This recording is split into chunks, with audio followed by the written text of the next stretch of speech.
ऋषि कुमारों का कार्य है भिक्षा मांगना है, किसी की दास्ता स्वीकारना नहीं। आर्यवर्त के सबसे बलशाली और प्रसिद्ध राज्य कौशल के राजा हरिश्चंद्र ने भी अपना वचन निभाने के लिए स्वयं को बेच दिया था। हम उनके ही अनुयायी हैं।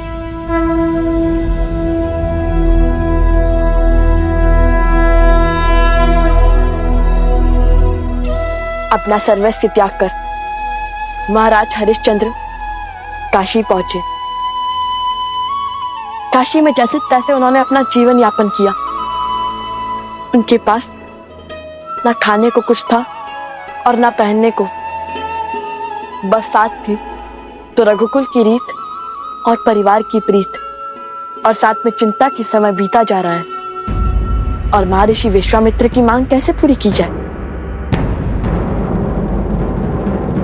प्रणाम ऋषिवर।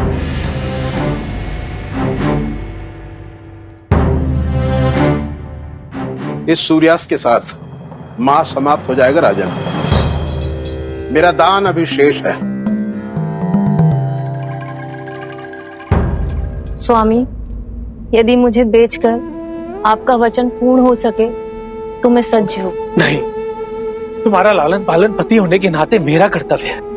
और पति के संकट में साथ पीड़ा उठाना और पति के वचन को बनाए रखना पत्नी का कर्तव्य है।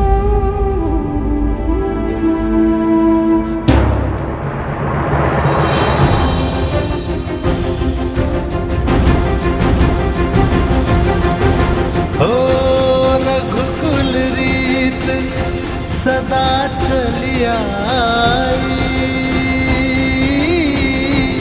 प्राण जाए ये लीजिए ऋषिवर। वचन न जाए।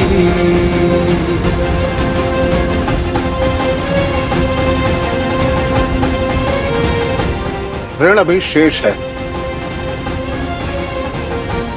अपने वचन की रक्षा करने को राजा हरिश्चंद्र ने ऐसा दुखदाई कार्य भी किया। हम तो केवल उनके पच्चे नौ पर चल रहे हैं। प्राण जाए पर वचन ना जाए।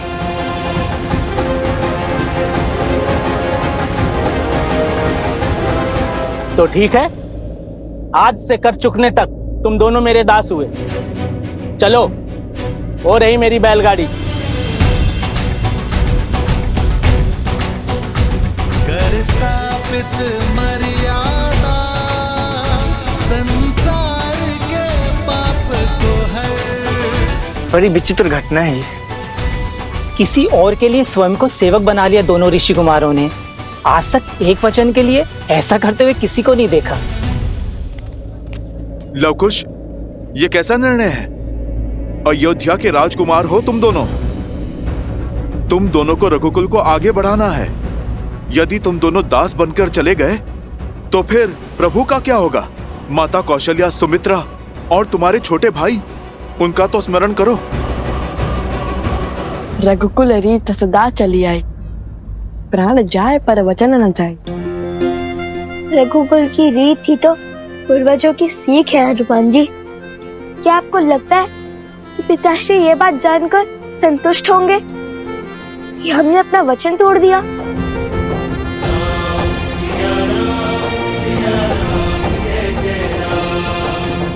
और क्या एक माँ और बेटे को अलग होते हुए ऐसे ही देखते रहे?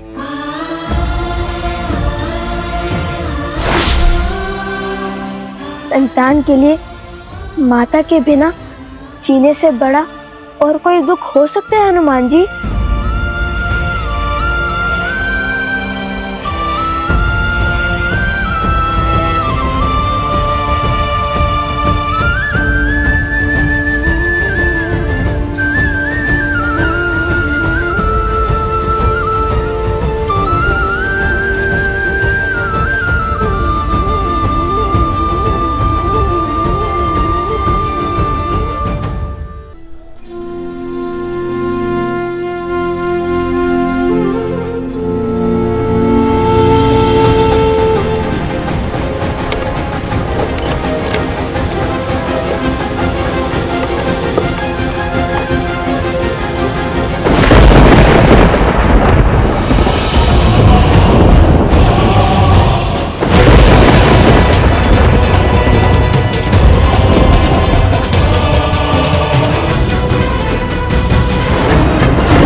भैया स्वयं से सबको दूर करते जा रहे हैं। पहले ऋषि कुमारों को स्वयं से दूर भेज दिया, फिर अब भरत भैया को भी शत्रुघ्न के पास भेज दिया है।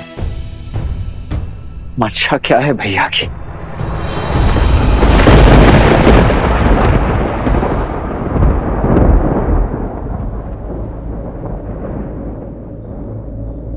राजानुज, आप विचलित लगते हैं। हाँ ऋषिमंत, मन बड़ा विचलित सा हो रहा है। ऐसा प्रतीत हो रहा है जैसे कोई घोर अनिष्ट रघुकुल की बाट जो रहा है। जब तक श्री राम का सानिध्य है, कुछ अनुचित नहीं होगा राजानुज। कदाचित सभी बालकों के चले जाने से अब विचलित है बस। कुछ क्षण मंदिर में बैठिए, मन शांत होगा। यहाँ की चिंता मुझ पे छोड़ दीजिए।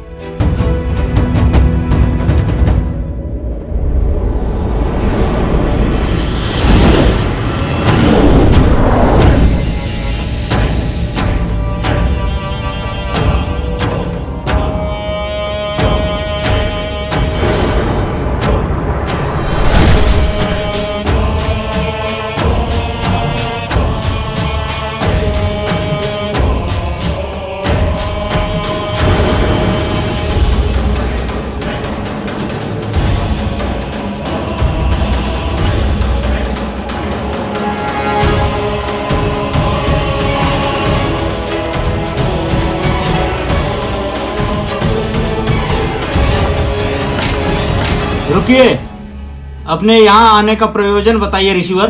इतना पर्याप्त नहीं कि एक बैरागी श्री राम से मिलना चाहता है,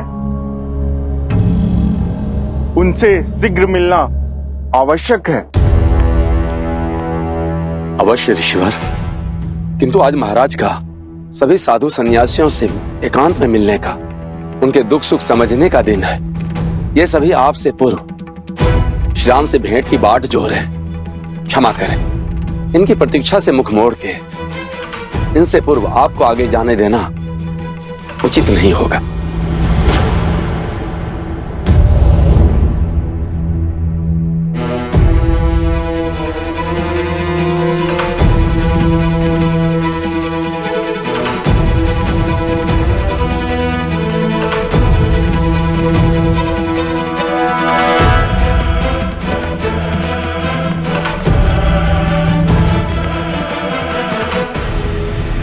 अयोध्या के महाराज हैं श्री राम।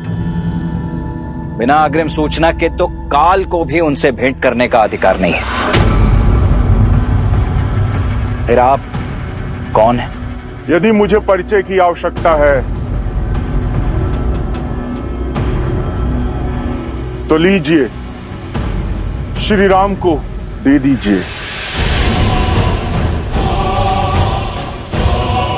अभिमा, ये मुद्रिका देख, वह स्वयं ही मुझे बुला लेंगे। ये मुद्रिका आपके पास आई कहां से? है कौन आप? कृपा करके शीघ्र मेरी श्री राम से भेंट करा दीजिए। आपको सभी प्रश्नों के उत्तर मिल जाएंगे।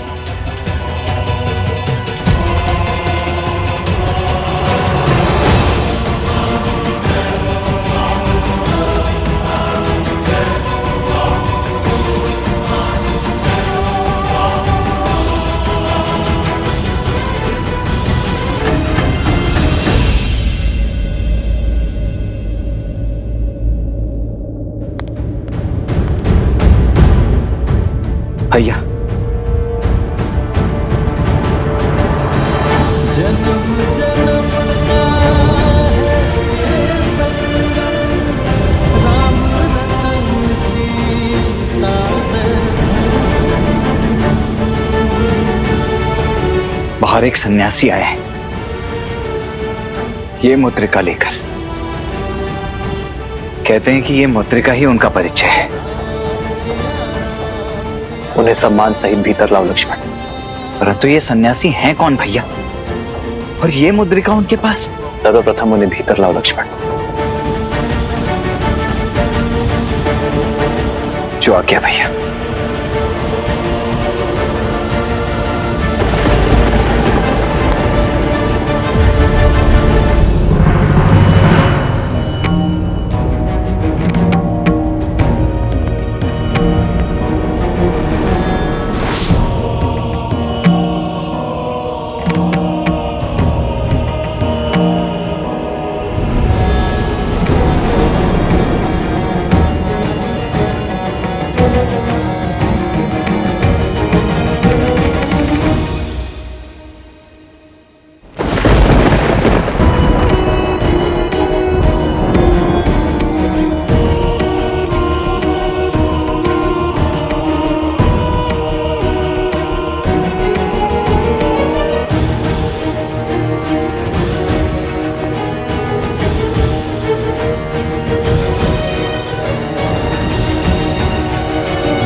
नाम श्री राम।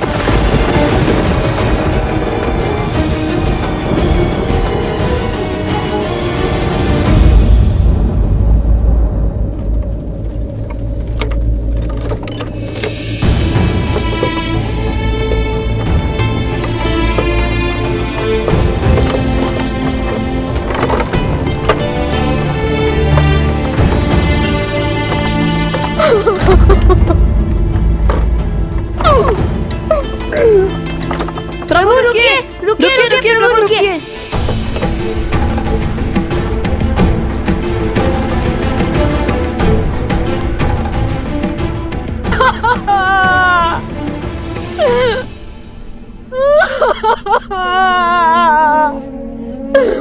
स्वामी कैसे छोड़ के चले गए।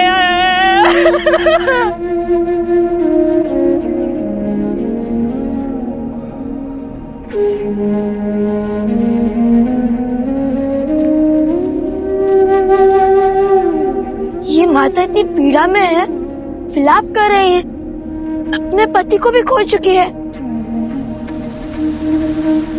फिर भी इनकी सहायता के लिए कोई आगे क्यों नहीं आ रहा है?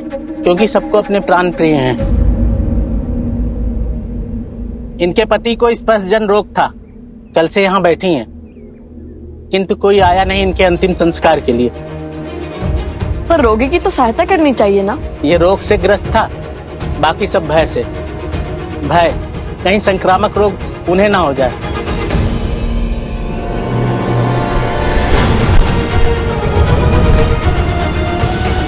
हमें किसी रोग का भय नहीं है, हमें उनकी सहायता करने दीजिए, हमें जाने दीजिए। ये विनती है हमारी, हमें जाने दीजिए। हमें जाने दीजिए। हमारी विनती स्वीकार कीजिए। हमें जाने दीजिए। तुम दोनों तो ऋषि कुमार हो ना, कैसे करोगे इनका अंतिम संस्कार? घोर अधर्म है ये, ऐसा तो पहले किसी ने नहीं किया। बोलो कैसे धोओगे ऐसा पाप? किंतु किसी असहाय की सहायता करना तो सबसे बड़ा पुण्य का कार्य होता है ना, इसमें अधर्म कैसा? मानव तो समाज की डोर से बंधा हुआ होता है, उसे जीवन में और जीवन के पश्चात भी दूसरे मनुष्यों की आवश्यकता होती है। और ऐसा पहले भी हुआ है, जब कौशल राज्य के महाराज राजा हरिश्चंद्र ने भी अपना जीवन एक चंडाल की भांति व्यतीत किया था। अपनी पत्नी और अपने पुत्र को बेचने के बाद भी जब वे महर्षि विश्वामित्र का ऋण न चुका पाए, और तब उन्होंने स्वयं को ऋषिवर को बेच दिया और उन्होंने उन्हें एक चंडाल का दास बना दिया।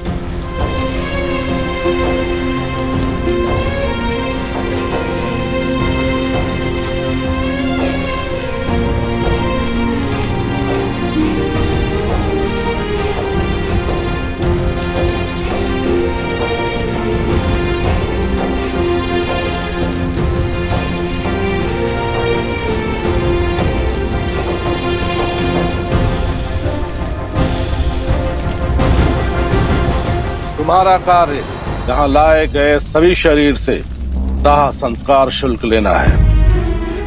ध्यान रहे, जो भी हो यहाँ बिना कर दिए किसी को भी चिता जलाने की अनुमति नहीं है, समझ गए?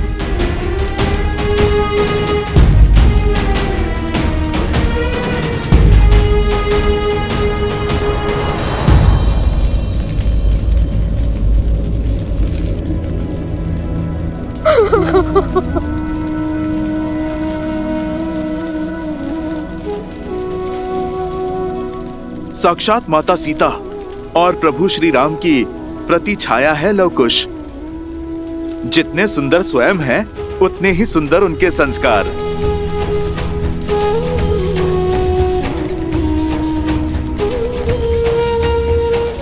आयुष्मान भव।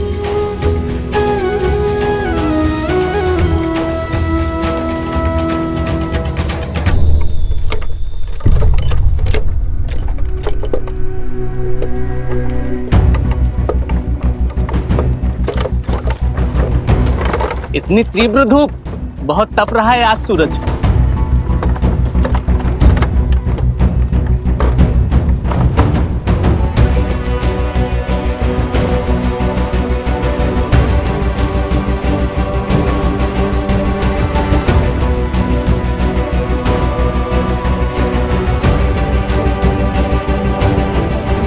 उतरो और ये सभी वस्तुएं नीचे उतारो। और हाँ, ध्यान देना कोई भी चीज टूटनी ना पाए। लव कुश का काम तोड़ना नहीं, जोड़ना है।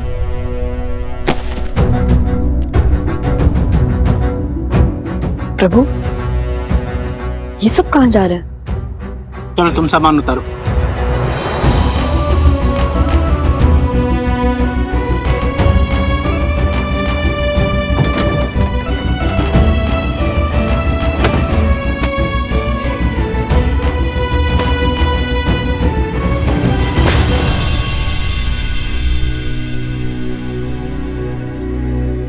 लीजिए, हो गया आपका कार्य पूर्ण। बताइए ना, ये सब लोग क्यों जा रहे हैं? मलेच्छों का भय का दृश्य है ये। सबको अपनी पूर्वजों की भूमि को छोड़कर जाना पड़ रहा है। वर्षों पुरानी कथा है। इस गांव के चहुओर जो घना जंगल देख रहे हो, इन्हीं वनों में मलेच्छों का राज है। वे मलिच्छ जिनकी भूख कभी तृप्त नहीं होती। कहते हैं वो भी पहले यहाँ मुख्य भूमि पर रहा करते थे, लेकिन अपनी असामाजिक गतिविधियों के कारण राजा मनु ने उन्हें देश निकाला का शाप दे दिया। घने वनों के अंधकार में रहने का आदेश दिया, हमारी सीमा से दूर।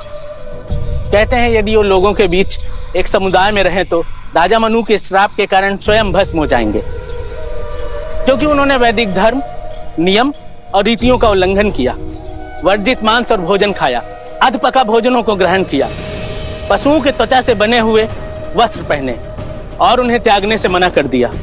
देख रहे हो, इस संपूर्ण वन में एक भी पशु जीवित नहीं बचे और पशुओं के अंत के साथ ही इस गांव में मृत्यु का खेल आरंभ हो गया। रात्रि होते ही ये राक्षस हमारे गांव पर टूट पड़ते हैं। ये दुष्ट हमारे पशुओं को मारकर खाने लगे, छोटे छोटे बालक बालिकाओं को भी नहीं छोड़ते, और हम साधारण मानवों के लिए उनसे लड़ना असंभव हो गया था।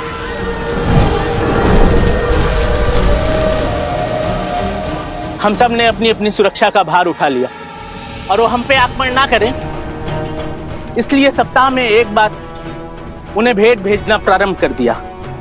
पहले तो पास के गांव से पशुओं को क्रय कर लिया जाता था। जब वो भी नहीं बचे तो उन्होंने हमारे गांव पे आक्रमण करना प्रारंभ कर दिया।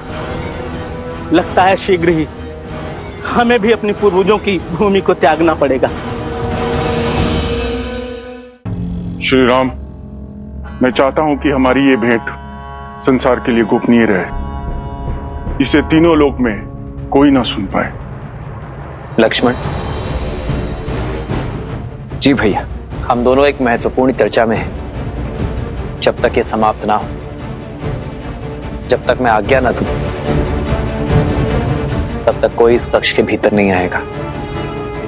और यदि आया तो नियमानुसार महाराज राम उसे जो भी दंड देंगे उसके लिए वही निर्धारित होगा। जो इस आज्ञा का उल्लंघन करेगा, मैं उसे मृत्यु दंड दूंगा।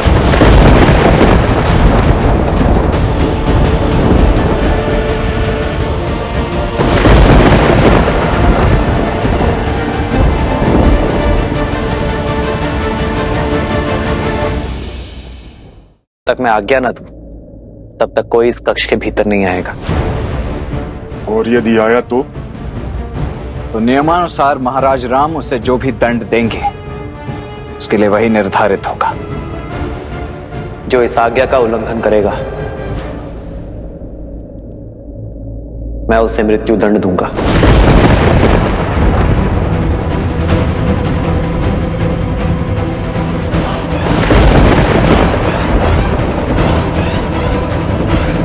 और बात यहां तक ना पहुंचे,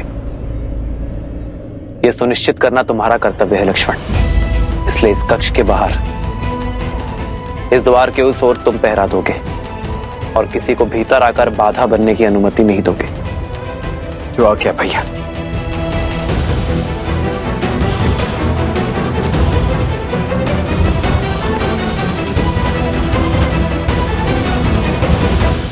आपके यहां आने का अर्थ समझता हूं मैं, और यह भी जानता हूं कि काल का चक्र बड़ी तीव्रता से आगे बढ़ रहा है।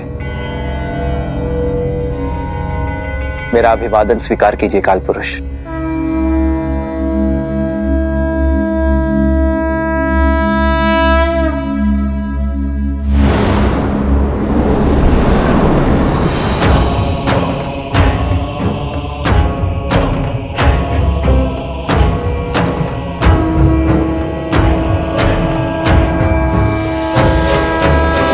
अयोध्या का हर कोना देख लिया, धर्म का हर रंग भांप लिया, किंतु आपके परम भक्त, परम सेवक श्री हनुमान के दर्शन नहीं कर पाया।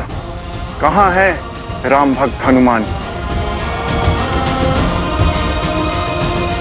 आओ, इस ओर मेरा निवास है।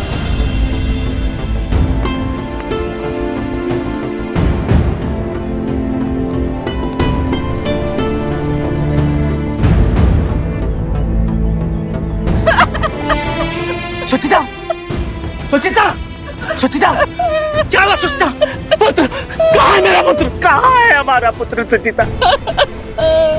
कुछ बोलती क्यों नहीं? कहाँ है हमारा पुत्र? साहूकार, कल रात मलेच्छों का आक्रमण हुआ था, वो तुम्हारे पुत्र को भी उठा ले गए। इसी कारण सब लोग गांव छोड़कर जा रहे हैं।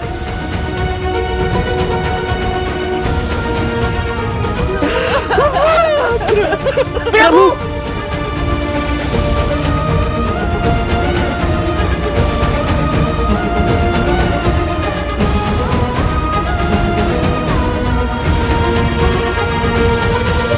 रुकिए, रुकिए, रुकिए, आप सुनिए।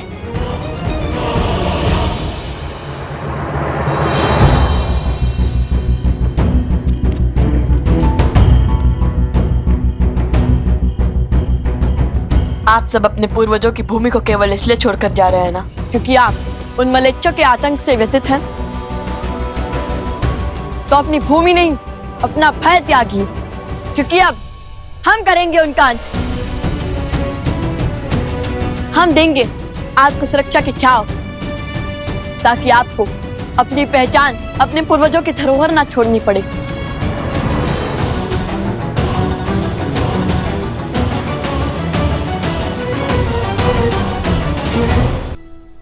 क्या तुम तो एक साधारण ऋषि कुमार हो? तुम हमें उन सर्वशक्तिशाली मलेच्छों से मुक्त कैसे करा सकते हो? जानते हैं, इसलिए केवल हम नहीं, आप सब करेंगे उनसे युद्ध। ये अधिकारों का द्वंद्व है और इसमें भाग तो लेना ही होगा। चलिए, एक साथ उनसे लड़कर अधर्म के क्षेत्र में धर्म की ध्वजा लहराते हैं। हम सब तुम्हारी बातों में आकर अपनी प्राण दांव पर लगा दें, चल दे तुम्हारे पीछे उन बलशाली मलेच्छों से लड़ने के लिए।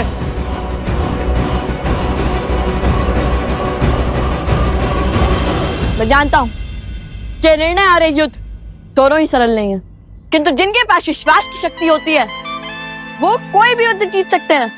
चलो मित्रों, आगे बढ़ो। ये दो नन्हे बालक स्वयं को अत्यधिक बलशाली समझ रहे हैं। ये स्वयं तो मरेंगे और हमें भी मरवाएंगे।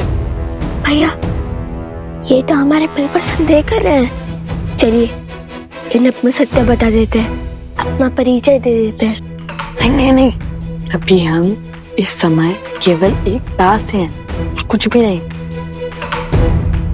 हाँ हाँ, तुम मेरे दास हो, मेरे आज्ञा का पालन करना तुम्हारा कर्तव्य है। जाओ जाओ, मेरे पुत्र को शीघ्र लेके आओ।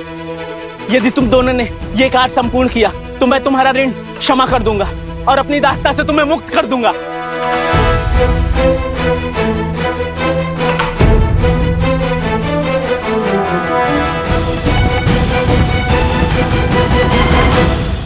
जिस कार्य को आप सब असंभव समझ रहे हैं वो संभव है। हमें एकजुट होकर हमारी एकता की शक्ति को जागृत करना होगा और अधर्मी और अवैधिक शक्ति को मिटाना होगा। मैं जानता हूँ कि आपका मन भय से ग्रसित है, किंतु यदि आज आपने अपने अधिकारों के लिए ध्वनि नहीं उठाई तो पूरा जीवन आपको सिर झुकाकर जीना होगा। अपने घर, अपनी भूमि, अपने पूर्वजों की धरोहर से भिन्न रहकर जीना होगा।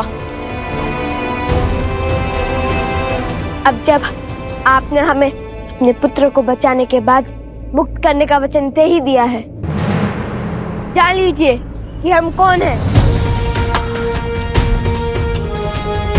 कदाचित तब आप हमारा साथ देने के लिए सज्ज हो जाए, भय के स्थान पर विश्वास जगा पाए।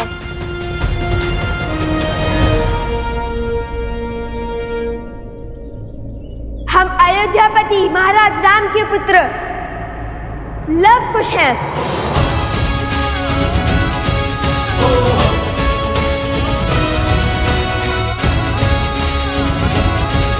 बताइए, अब तो चलेंगे ना आप हमारे साथ? क्या आप भी कोई संदेश शेष है? चलिए ना, उन अधर्मी राक्षसों को वैदिक धर्म सिखाएं। आज्ञा दे स्वामी। तुम कहो और हम मान ले। भला अयोध्या के राजकुमार ऐसे होते हैं, इतने दुख में रहते हैं, किसी के दास बनते हैं?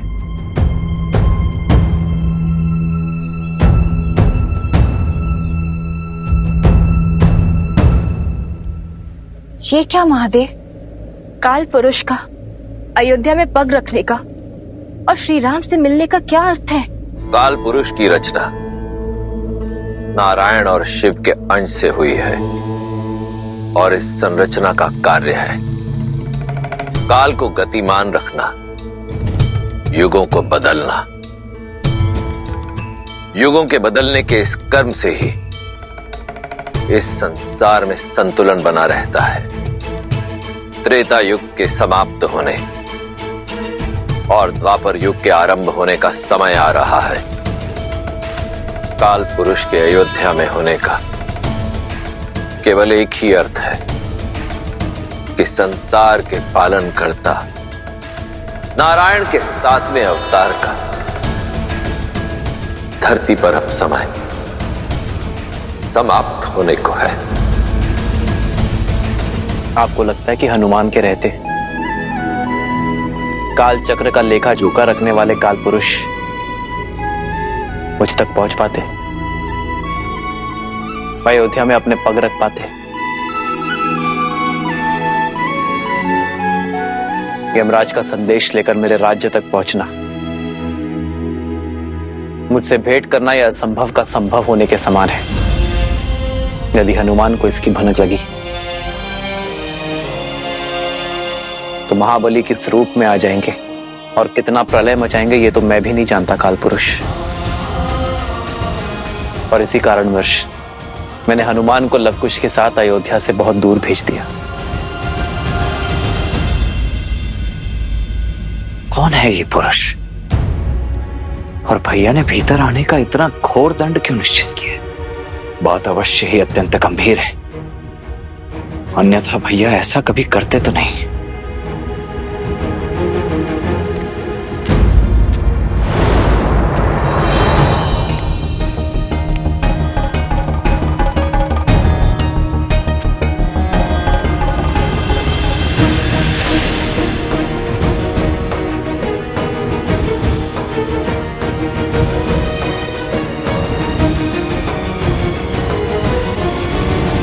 ये दोनों मिथ्या कहते हैं, ये भला राजकुमार कैसे हो सकते हैं? हमें तुम पर विश्वास नहीं। हमें तुम पर विश्वास नहीं है।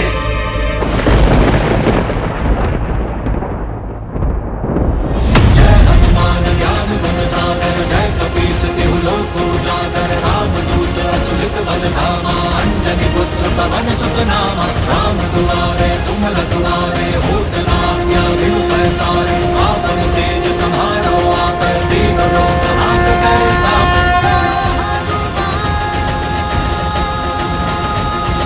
प्रभु श्री राम के दास इस हनुमान पे तो विश्वास है। हनुमान जी, हनुमान जी हैं, हनुमान जी, हनुमान जी। हाँ, ये वही है। उचित सुना है इनके विषय में। ये हैं कौशल नरेश, प्रभु श्री राम के पुत्र, राजकुमार लव और राजकुमार कुश। राजकुमार लोकुश है। राजकुमार लोकुश। आप दोनों क्यों विचलित हैं? मैं हूं ना, अभी इस समस्या का हल किए देता हूं। प्रस्ताव के लिए धन्यवाद हनुमान जी, किंतु समस्या केवल मलेच्छों की आक्रमण ही नहीं है, अपितु इतनी सरलता से उनका हार मानना भी है। अपने अस्तित्व, अपने पूर्वजों के इस भूमि से मुख मोड़ना भी है। हम चाहते हैं कि अपने अस्तित्व का ये युद्ध ये स्वयं लड़े।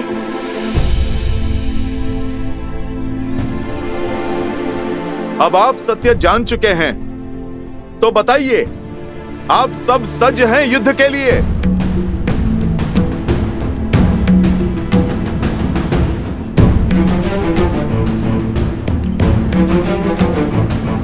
रुक जाइए माता। भैया का आदेश है कि इस समय भीतर कोई भी नहीं जा सकता। पुत्र, मैं मंदिर से आ रही हूँ। आज राम के लिए विष्णु भगवान के समक्ष आज विशेष अनुष्ठान करवाया था, बस उसी का प्रसाद देने जा रही हूँ। ऐसे शुभ कार्य में बाधा नहीं बनते। हटो मेरे मार्ग से। माता, मैं एक माता का मन समझता हूँ माता, परंतु आज आपको भी अपने इस पुत्र की दुविधा समझनी होगी। समझने का प्रयास कीजिए। इस समय भैया के समक्ष जाना उचित नहीं है। महाराज का आदेश है माता कि इस समय उनसे कोई भी भेंट नहीं कर सकता।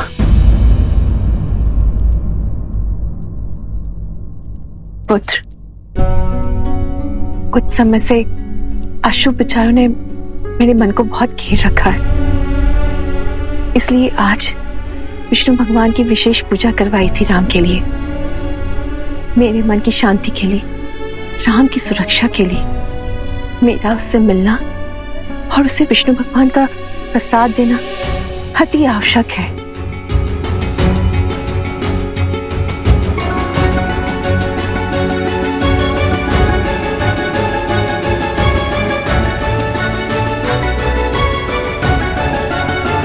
माता, आज तक अपने भैया का दिया हुआ प्रत्येक कर्तव्य पूरी निष्ठा से निभाता आया हूं मैं, और आज भी निभाऊंगा। उनकी इस भेंट में किसी भी प्रकार का कोई व्यवधान आने नहीं दूंगा मैं, क्योंकि यदि ऐसा हुआ तो उससे सबसे अधिक पीड़ा भैया को ही होगी, जिससे आप भी प्रसन्न नहीं रह पाएंगी माता। इसीलिए मेरी आपसे ये हाथ जोड़कर विनती है, निवेदन है, कृपा करके इस समय यहां से लौट जाइए।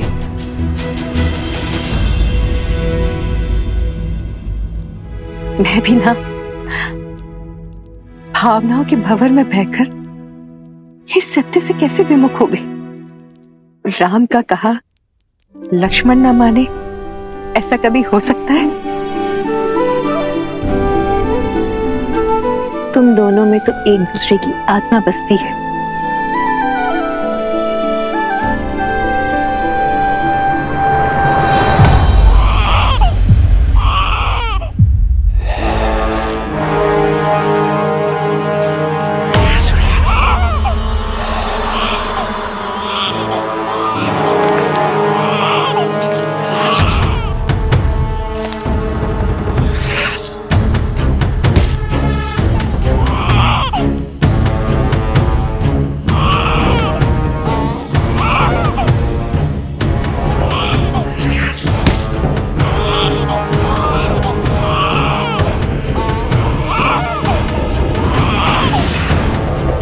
लो पुत्र, इसका संहार करके हम सब की भूख शांत करो।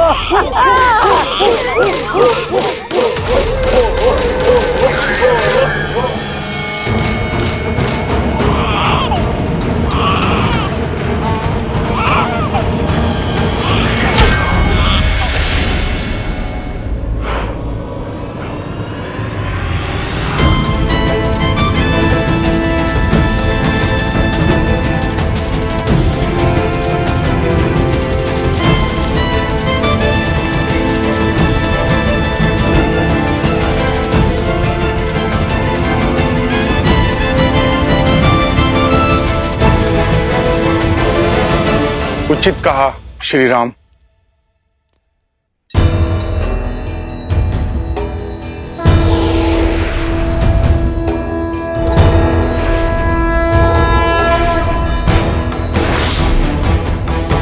समय समीप है, त्रेता युग अंत की ओर जा रहा है। युग परिवर्तन होने वाला है।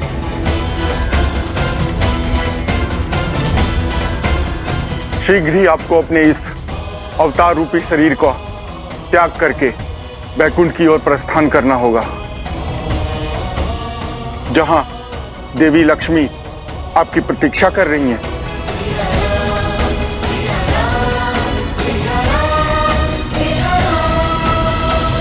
और यहाँ जो मेरे कार्य शेष है उनका क्या? लवकुश और बाकी सभी वंशज कुछ ही समय में शीघ्र ही कौशल को संभालने योग्य हो जाएंगे। जैसे ही आपका ये कार्य संपूर्ण होगा, वैसे ही आपको अपना ये शरीर त्यागना होगा और उससे पूर्व बैकुंठ में आपकी सैया को सज्ज होना होगा।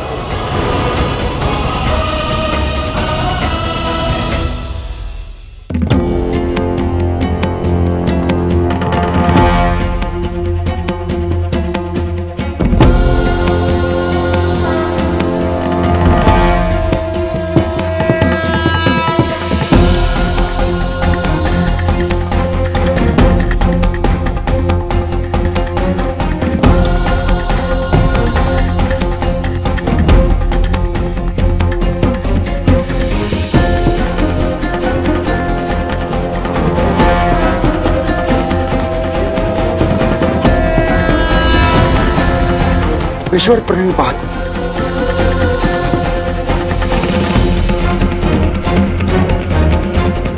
ये यहां और इस समय कहीं क्रोधित ना हो जाए।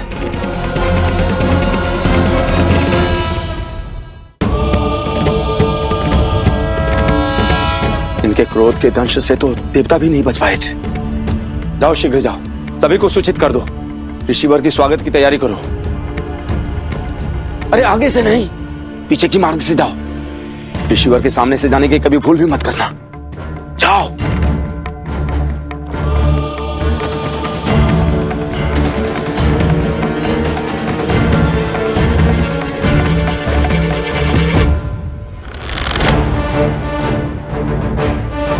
हालत से दूर हटो दुष्ट, अन्यथा तुम्हारे प्राण हर लूंगा। संपूर्ण आर्यावर्त के एक मात्र महाराज कौशल नरेश राजा राम की आज्ञा और कृपा से हम तुम्हें अंतिम चेतावनी दे रहे हैं। चुन लो, आत्मसमर्पण या मृत्यु। इसका निर्णय अभी हो जाएगा।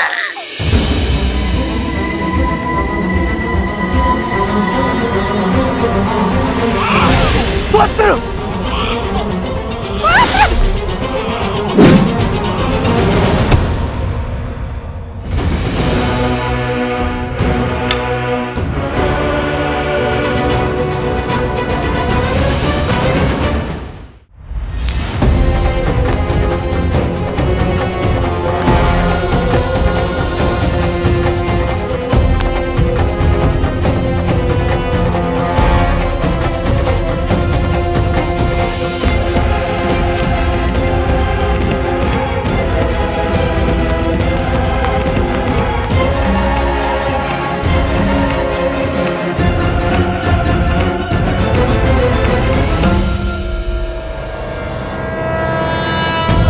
महातपस्वी महर्षि दुर्वासा के चरणों में राज अनुज लक्ष्मण का नमन। यशस्वी भव। आज्ञा करें देव, ये लक्ष्मण आपकी सेवा में प्रस्तुत। मुझे अयोध्यापति श्री राम से भेंट करनी है इसी क्षण। जब तक मैं आज्ञा न दूं, तब तक कोई इस कक्ष के भीतर नहीं आएगा। जो इस आज्ञा का उल्लंघन करेगा, मैं उसे मृत्यु दंड दूंगा।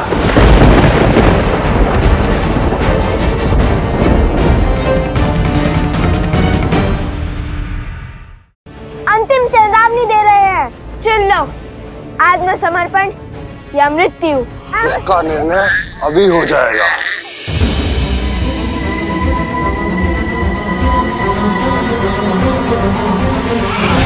पुत्र!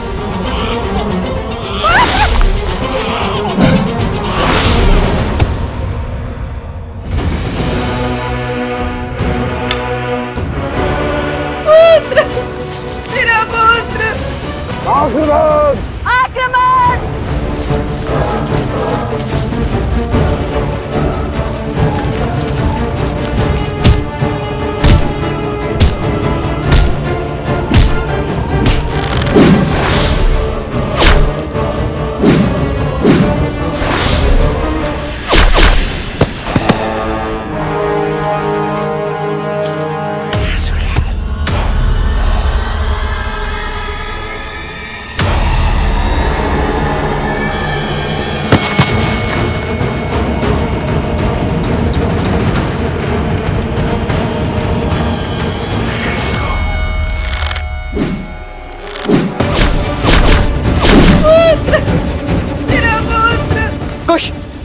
तुम इन्हें संभालो, मैं इस बालक की सुरक्षा देखता हूँ। सावधान!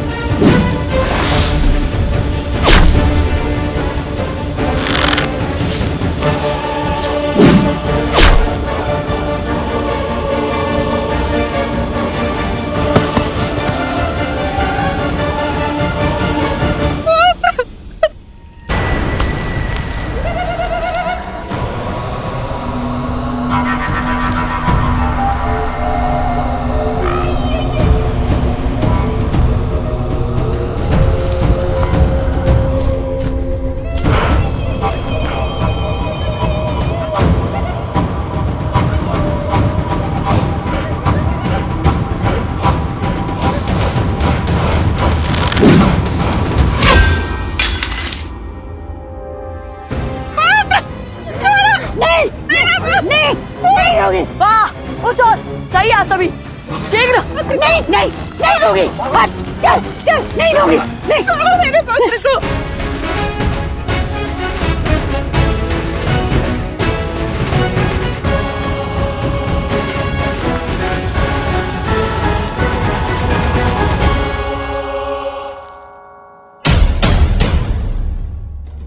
सावधान!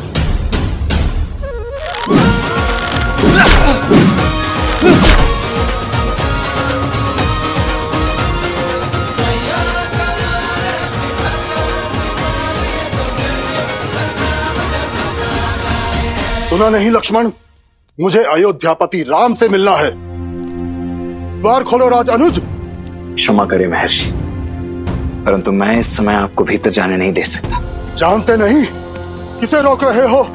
भूल गए कैसे तीनों लोग दुर्वासा के क्रोधाग्नि के विचार मात्र से थर थर कांपते हैं।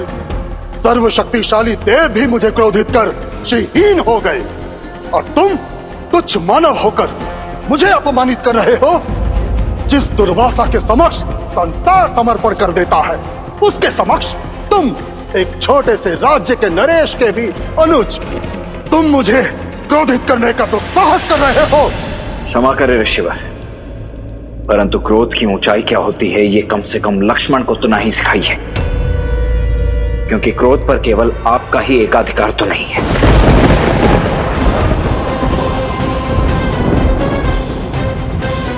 इस क्षण आप कौशल राज की राजधानी अयोध्या की पावन भूमि पर खड़े, वो भूमि जो अनगिनत संतों और महर्षियों के लिए अपने प्राणों को दांव पर लगाने से भी कभी नहीं चुकी, जिसे आप तुच्छ कहकर तिरस्कृत कर रहे हैं, वो अयोध्या धरती का गौरव है।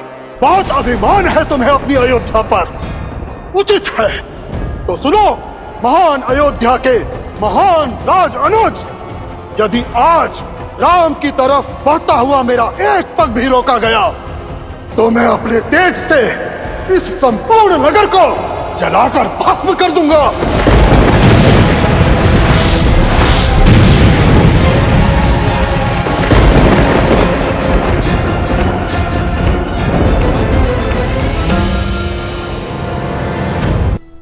देखिए एकता की शक्ति। जब धर्म एकजुट होता है तो अधर्म को अपने घुटने टेकने ही पड़ते हैं। और स्मरण रहे, संकट चाहे जितना भी बड़ा हो, यदि हर व्यक्ति उसके विरुद्ध खड़ा हो, यदि समाज एक परिवार की भांति उससे लड़ रहा हो, तो उसका हल संभव है। जब तन मन से भय नहीं निकलेगा, तब तक यूं ही या अवसर आपका लाभ उठाते रहेंगे। हमसे हमारी संतान और हमारे परिवार को छीनने वाले इन असुरों को जीवित जला देना चाहिए।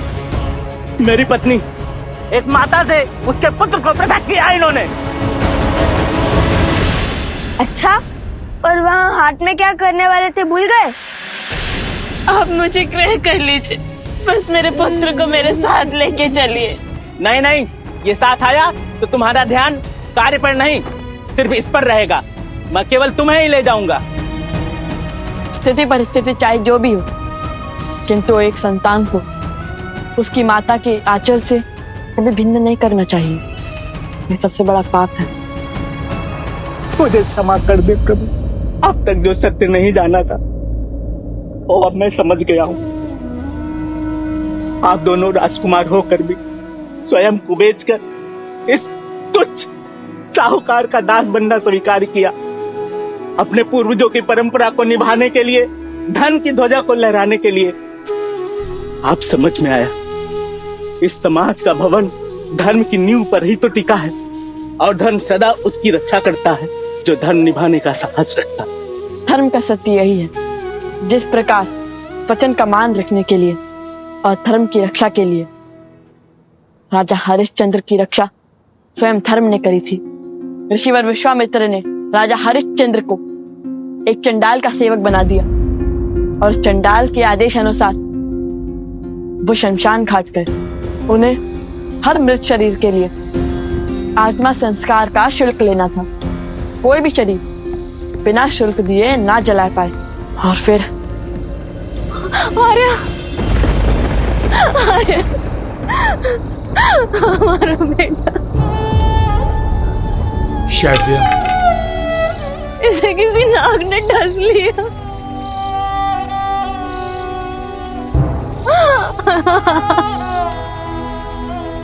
पुत्र,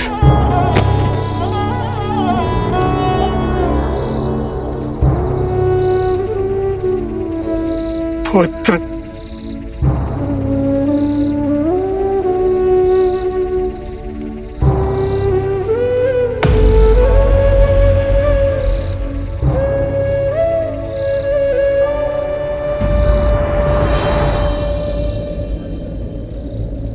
आपको इसके दाह संस्कार का शुल्क देना होगा देवी।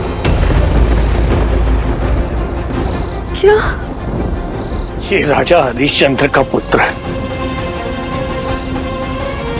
और यहां खड़ा व्यक्ति इसका पिता नहीं, एक सेवक है जो कर लिए बिना दाह संस्कार नहीं करने देगा। आपको इसका शुल्क चुकाना होगा देवी।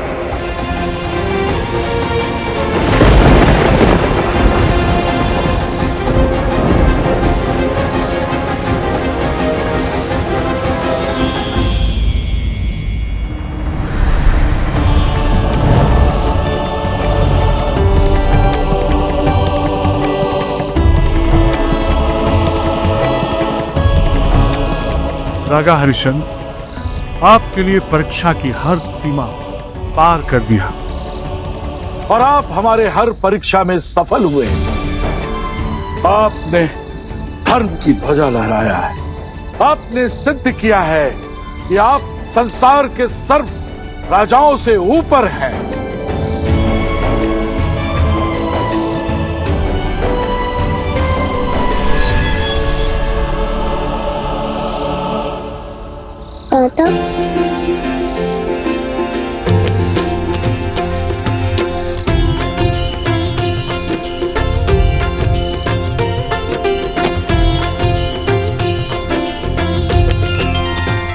राजा हरिश्चंद्र की धर्म की प्रतिनिष्ठा ने उन्हें संसार कद में सबसे ऊंचा बना दिया। विश्वामित्र जी ने उन्हें अपना राजपाट सब वापस दे दिया, और उनकी दया नीति के कारण देवता भी उनके आगे नतमस्तक होने को सच थे। आइए राजा हरिश्चंद्र, स्वर्ग में आपका स्वागत है। मुझे कहना होगा, आपका राज्य न्याय और धर्म से इतना परिपूर्ण है कि उसे केवल धरा पर ही नहीं, यहाँ स्वर्ग में भी स्थापित होना चाहिए।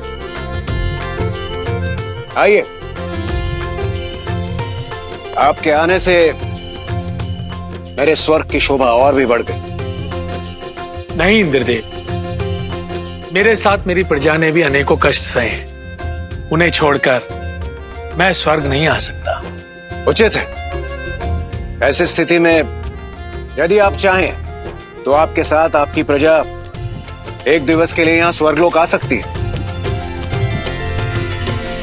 और ये कथा संसार को सिखाती है कि वचन देने से पहले विचार कर लेना चाहिए, और यदि वचन दे दिया तो हर स्थिति परिस्थिति में अपना वचन निभाना चाहिए। हम दोनों भाई राजा हरिश्चंद्र के पदचिन्हों पर चलते चलते यहाँ तक पहुंच चुके हैं कि हम हर शुभ कार्य में अपनी सहायता दे सकते हैं। हे राजकुमारों, यदि आप दोनों नहीं होते, हम अपने पूर्वजों की धरा को त्याग कर लज्जा से अपना सर झुकाकर अब तक पलायन कर चुके होते। अपने पूरे गांव की ओर से मैं आप दोनों से विनती करता हूं कि आप मेरे इस गांव के सिंहासन को स्वीकार करें। हाँ आप ही हमारे महाराज हैं। हमारे महाराज हैं। हाँ हाँ आप ही हमारे महाराज हैं। यदि भस्म करना चाहते हैं तो मुझे कर दीजिए, परंतु मेरी मातृभूमि के लिए ऐसी अनर्थपूर्ण बातें मत कीजिए। आपके क्रोध का कारण अयोध्या नहीं है, फिर क्रोध की दृष्टि अयोध्या पर क्यों? तनिक क्रोध त्याग कर विवेक की दृष्टि से देखिए। मैं अपने ही अतिथि का अनादर करने का औचित्य क्यों रखूंगा? मैं तो केवल अपने राजधर्म का पालन कर रहा हूं, अपने प्राणों से अधिक अपने महाराज की आज्ञा की रक्षा कर रहा हूं। किंतु यदि दंड देने की इच्छा इतनी प्रबल हो ही गई तो भस्म कर दीजिए मुझे, किंतु यह निश्चित है कि मेरे भैया की आज्ञा के विरुद्ध इस कक्ष में पग धरना तो दूर, मेरी राख को लांग तक नहीं पाएंगे आप। समझ गया, तुम्हारी इच्छा अयोध्या का अंत है, तो वही सही, अपनी अयोध्या को चलते हुए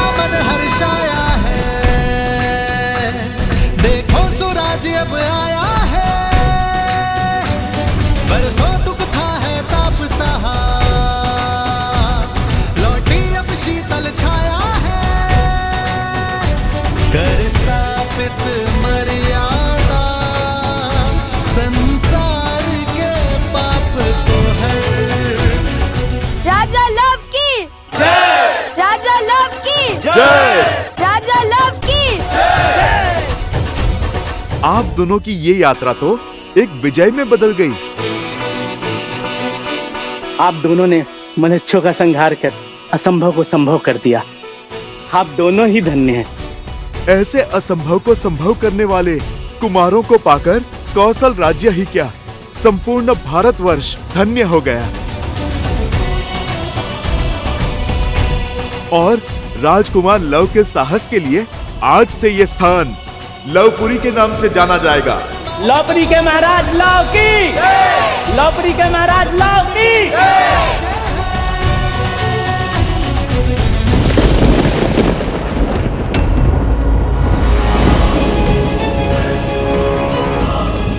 मैं अत्रि पुत्र दुर्वासा आज अपने सारे तप और त्याग को साक्षी मानकर ये रुक जाइए, शांत हो जाइए।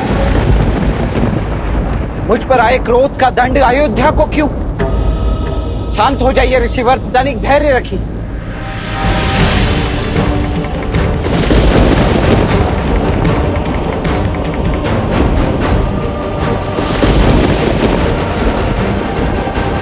मैं आपके हर आदेश के आगे नतमस्तक होने को सज्ज हूं।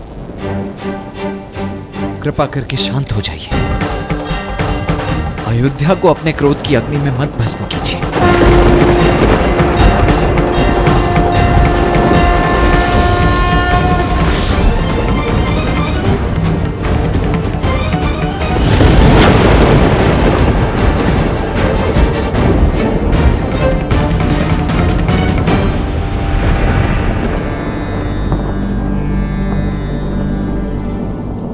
जितना आवश्यक भैया की आज्ञा का पालन करना है, उतना ही आवश्यक अयोध्या की रक्षा का धर्म भी है। मैं क्षमा प्रार्थी हूं ऋषिवर, कृपया अपना क्रोध त्याग दीजिए।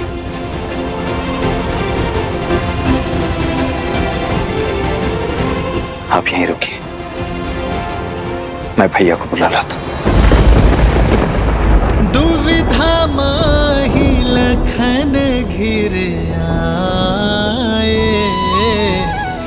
आज्ञा राजा की माने या राज बचाए। रघुकुल मांगे सबसे अगन परीक्षा, प्राण देने साजे लखन बचाने अयोध्या।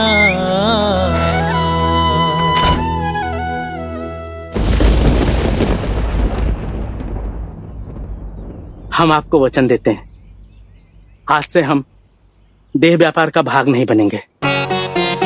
और यदि कोई हमारे समक्ष भी इस पाप पर आतुर हुआ, किसी मानव को बेचता दिखाई दिया, किसी माता को उसके संतान से भिन्न करता पाया गया, तो हम सब उसका विरोध करेंगे। अति उत्तम।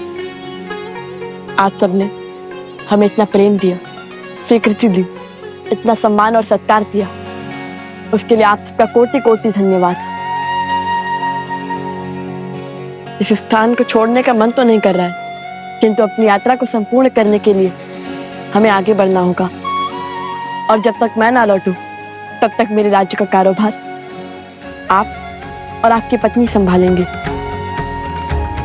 अब से लवपुरी का दायित्व कुछ समय के लिए मैं आपको देता हूँ।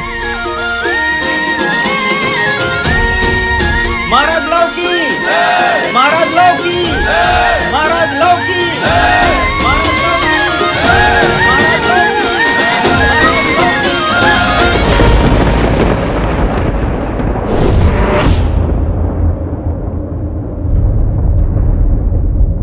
ये क्या किया तुमने लक्ष्मण? जो इस आज्ञा का उल्लंघन करेगा, मैं उसे मृत्यु दंड दूंगा।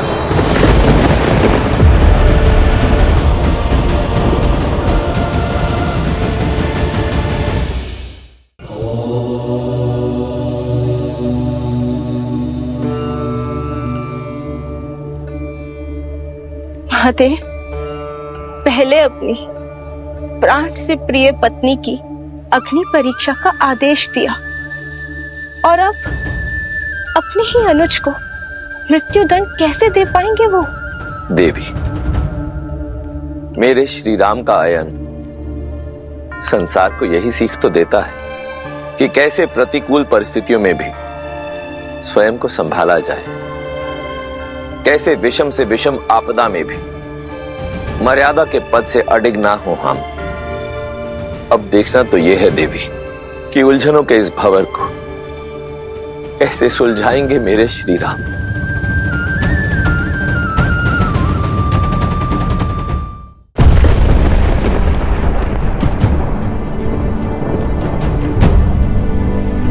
ये कौन थे भैया और आपसे मिलने? तो प्रश्न ये है कि तुम भीतर क्यों आए? क्यों लक्ष्मण? मेरे आदेश देने पर भी तुम मृत्यु दंड के मुख में क्यों चले आए? मैं भीतर आने और आपकी आज्ञा का उल्लंघन करने के लिए क्षमा प्रार्थी हूं महाराज, किंतु मैं यहां यदि नहीं आया होता तो महर्षि दुर्वासा संपूर्ण अयोध्या को जलाकर भस्म कर देते। अपने राज्य को, अपनी मातृभूमि को बचाने के लिए मुझे भीतर आना पड़ा महाराज। परंतु आपने मुझे बताया नहीं भैया कि ये कौन थे और ये यहाँ आपसे मिलने के लिए? उसकी चिंता छोड़ो लक्ष्मण, तुम जाओ और ऋषि दुर्वासा को सम्मान सहित भीतर लेकर आओ। जाओ। जो इस आज्ञा का उल्लंघन करेगा, मैं उसे मृत्यु दंड दूंगा।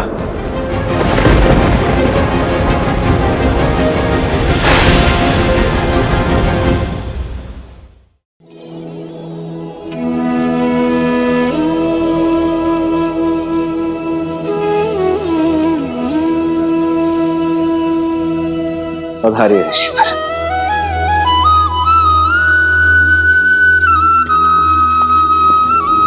जब तक मैं आज्ञा न दूं, तब तक कोई इस कक्ष के भीतर नहीं आएगा। जो इस आज्ञा का उल्लंघन करेगा, मैं उसे मृत्यु दंड दूंगा। लक्ष्मण ने अपना धर्म निभाया है, मुझे भी अपने दिए हुए वचन निभाने होंगे, किंतु अपने ही आज्ञा के उल्लंघन का जो दंड मैंने निश्चित किया था, इस दंड का दंश अपने भाई को कैसे दे दूं मैं?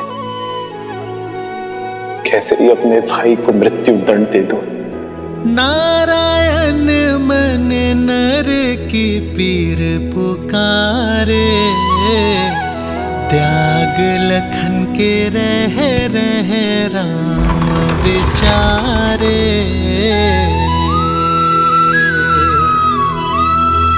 बन के कवच जो जन्म का साथ निभाए, मृत्यु दंड उसे कैसे राम सुनाए।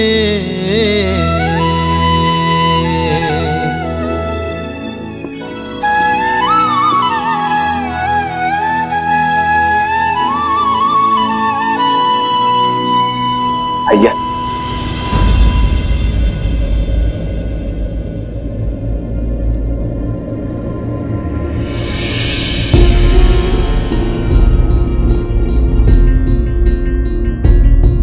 प्रणाम महर्षि।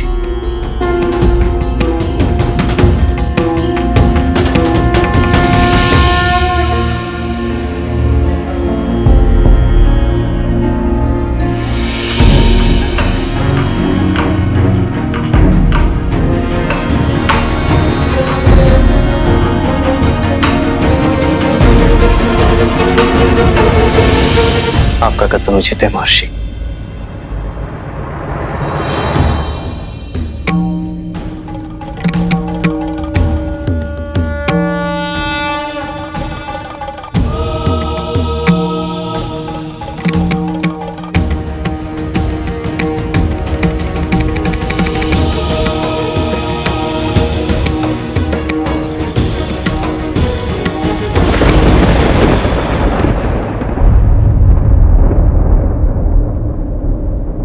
लक्ष्मण,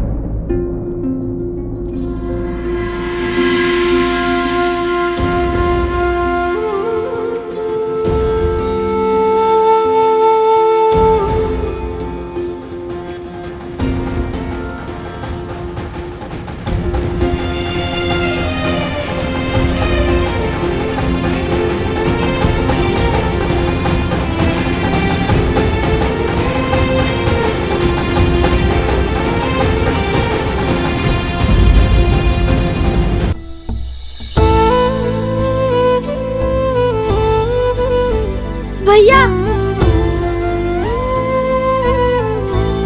मेरे भगवान,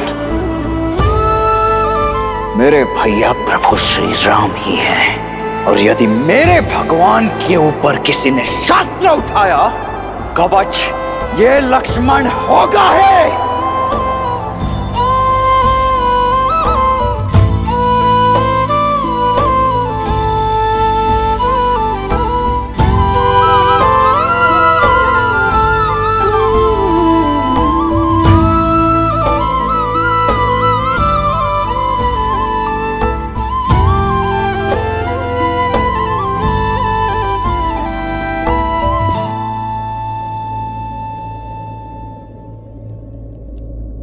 क्षमा कीजिए भैया, मैं आपका अपराधी हूं। मुझे खेद है कि मैं आपकी आज्ञा की अवज्ञा करके भीतर कक्ष में प्रवेश कर गया। मैं जानता हूं कि आप इस बात से अत्यंत व्यथित और विचलित हो गए, और मुझे इस दुस्साहस के दंड का भी भान है। आपकी चिंता का यही कारण है ना भैया। भैया, यदि मैं ऋषि दुर्वासा को भीतर नहीं आने देता तो तुमने जो भी किया अपनी प्रजा और प्रजावासियों को बचाने के लिए किया। लक्ष्मण, तुम्हारा उद्देश्य ऋषिवर को रोकना था। यदि तुम चाहते तो किसी सेवक को भेज सकते थे, किंतु तुमने ऐसा नहीं किया। दंड का भान होते हुए भी तुम स्वयं भीतर आए। स्वार्थ को त्याग कर तुमने परोपकार किया लक्ष्मण, और इसीलिए तुम दंड के भागी नहीं हो। परंतु भैया, अयोध्या के नियम और अयोध्यापति के वचन तोड़े नहीं जा सकते। नियम और वचन धर्म की रक्षा के लिए होते लक्ष्मण, और तुमने अपने कर्म से धर्म की रक्षा की है। तुम भीतर स्वार्थ के भाव से नहीं, निस्वार्थ भाव से आए थे। मृत्यु का भय त्याग कर आए थे, और इसलिए तुम्हारा दंड क्षमा योग्य है लक्ष्मण।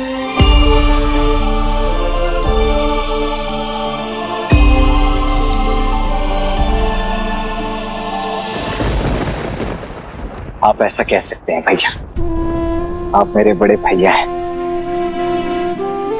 मेरे लिए तो आपने नागपाश का दंश तक सहा था। मुझे स्वस्थ देखने के लिए तो आप कोई भी सीमा पार कर सकते हैं, कोई ना कोई कारण निकाल सकते हैं जिससे मेरा कर्म न्यायोचित सिद्ध हो सके। और आप केवल मेरे भैया ही नहीं, अयोध्या के महाराज भी हैं। रघुकुल का मुकुट है आप भैया, और आपके शीश पर वचन भंजक होने का कलंक लगने नहीं दूंगा मैं भैया। ये दंड एक राजा का वचन था, एक राजा का प्रण था कि जो भी इस भेंट में अवरोध उत्पन्न करेगा वो मृत्यु दंड का भागी होगा। आप अयोध्यापति श्री राम हैं, और आने वाले किसी भी युग में, किसी भी काल में आपके धर्म पर प्रश्न चिन्ह नहीं उठना चाहिए भैया कि श्री राम ने अपने परिवार के लिए, अपने स्वार्थ के लिए, अपने वचन से, अपने प्रण से, अपने धर्म से मुख मोड़ लिया। लक्ष्मण, मेरे भैया तो मर्यादा पुरुषोत्तम है, और ये मेरे लिए बहुत बड़े सम्मान की बात है। ये मेरा गर्व है भैया, और मेरा ये गौरव आप मुझसे नहीं छीन सकते। इसीलिए मेरे रहते आपके इस पद, इस उपलब्धि पर कलंक नहीं लगने दूंगा। इसीलिए जो बात आप नहीं कह सकते, उन शब्दों को मैं स्वयं कहता हूं। मैं दशरथ नंदन रघुवंशज लक्ष्मण अपने राज्य के प्रति अपने महाराज की आज्ञा की अवहेलना करने के दोष में दंड स्वरूप स्वयं को मृत्यु दंड देता हूं। सदा चली आई, प्राण जाए पर वचन न जाए। नहीं,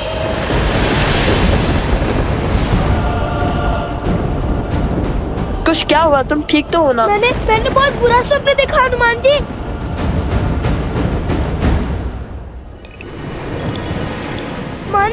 मन बहुत घबरा रहा है, मानो अयोध्या किसी घोर संकट में है। बार बार मन में अयोध्या का ही विचार आ रहा है।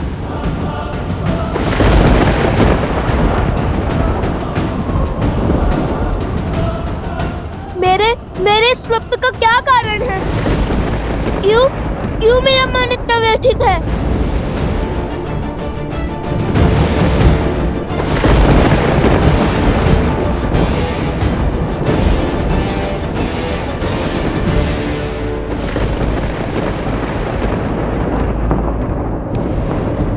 मेरी विनती है हनुमान जी, अयोध्या जाकर पता लगाइए कि वहाँ सब कुशल तो है ना।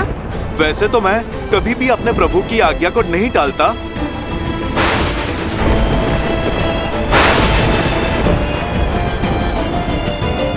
किंतु आपकी चिंता भी तो मेरे प्रभु और मेरे परिवार से ही संबंधित है। इसीलिए मैं अयोध्या अवश्य जाऊंगा। यदि अयोध्या पे संकट के बादल मंडरा रहे हैं तो आप निश्चिंत हो जाइए। मेरे रहते मेरे प्रभु श्री राम और उनके परिवार पर कोई आंच नहीं आ पाएगी।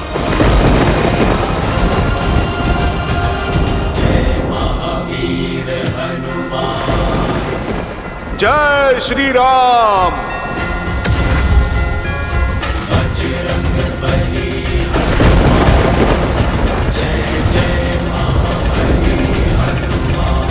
कुमार कुश को अकस्मात ऐसा स्वप्न आना और मेरे हृदय का घबराना मात्र संयोग नहीं हो सकता।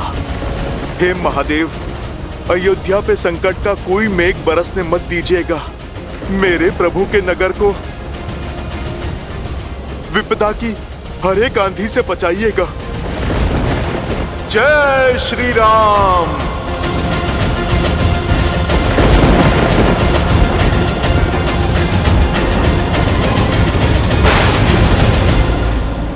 लक्ष्मण,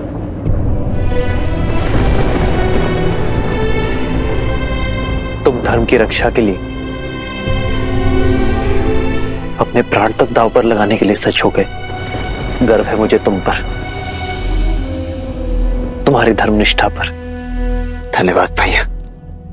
मुझे ज्ञात था कि आप मेरे निर्णय के कारण को अवश्य समझेंगे और इसमें मेरा साथ अवश्य देंगे, किंतु निर्णय एक का पक्ष सुनकर नहीं लिया जाता लक्ष्मण। अब तक मैंने तुम्हारी बात सुनी और समझी, अब बारी तुम्हारी है लक्ष्मण। अयोध्या के महाराज की बात सुनने की, और मैं तुम्हें आदेश देता हूं कि अभी इसी क्षण से इस चर्चा को समाप्त कर दो। परंतु भैया, हाँ लक्ष्मण, मैं इस चर्चा का अंत करना चाहता हूं। सीता को खोने के पश्चात मैं अपने भाई को नहीं खोना चाहता लक्ष्मण। मैं तुम्हारी मृत्यु का आदेश नहीं दे सकता। क्षमा करें महाराज, परंतु अयोध्यापति के इस आदेश को नीति की स्वीकृति नहीं है। रघुकुल के सम्मान के लिए, वचन के लिए रघुवंशी अपना बलिदान देते हैं, और इस बलिदान से मैं अपना पग पीछे नहीं ले सकता। लक्ष्मण महाराज, और बड़े भाई होने के नाते आपसे आज्ञा चाहता हूं, क्योंकि आपकी आज्ञा के बिना मेरे पग आगे भी कैसे बढ़ पाएंगे। ये पावन धरती छोड़ परलोक नहीं जा पाएंगे भैया।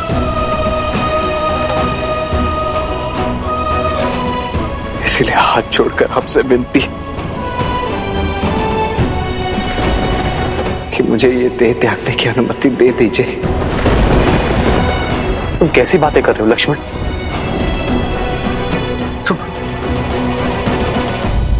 महादेव, श्री राम लक्ष्मण को सब सत्य बताकर स्वयं को और उन्हें इस पीड़ा से मुक्त क्यों नहीं कर देते? क्योंकि नर अवतार को भावनाओं के भंवर को सहना ही पड़ता है देवी। सुख, दुख, पीड़ा, आनंद, सबका स्वाद चखना ही पड़ता है। इस समय नर की देह में है नारायण। इस समय वो केवल एक भाई है जो अपने अनुज की पीड़ा से व्यथित है। संसार के पालन करता नारायण नहीं, जो सुख दुख मोह माया से परे हो। बैठो लक्ष्मण।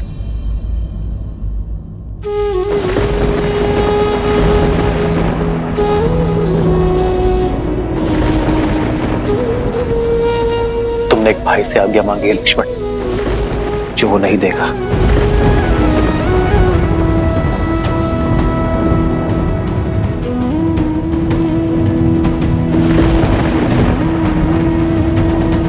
स्मरण है लक्ष्मण, गुरु वशिष्ठ के आश्रम में मैंने तुमसे क्या कहा था? तुम छाया नहीं हो मेरी, क्योंकि छाया तो अंधकार में साथ छोड़ देती है ना। तुम मेरी आत्मा हो, अगर तुम रूठे तो मैं नहीं। तुम ही बताओ लक्ष्मण, क्या आत्मा शरीर से पृथक हो सकती है? उत्तर दो लक्ष्मण। मैं कैसे आज्ञा दे दूं तुम्हें? लक्ष्मण, तुमने तो अपना जीवन, अपना सर्वस्व मुझ पर लुटाया है। मुझे कांटों पर ना चलना पड़े, इसलिए तुम सदा कांटों भरी डगर पर चलते रहे। मेरे और सीता के दास बनकर रहे हो तुम लक्ष्मण। सदा ही मेरा संबल बनकर रहे हो तुम, और तुम चाहते हो कि मैं तुम्हें अपने प्राण त्यागने की आज्ञा दे दूं? अरे तुम्हारे तो प्राण मुझ में बसते हैं लक्ष्मण। लक्ष्मण,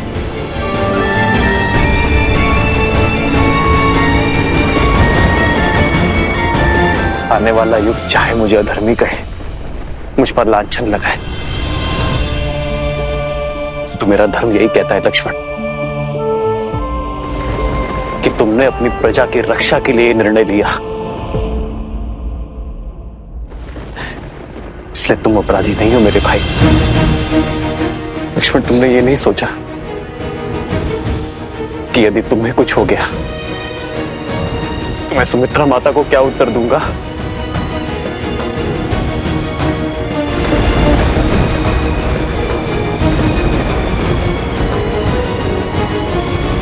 मेरी माता ने तो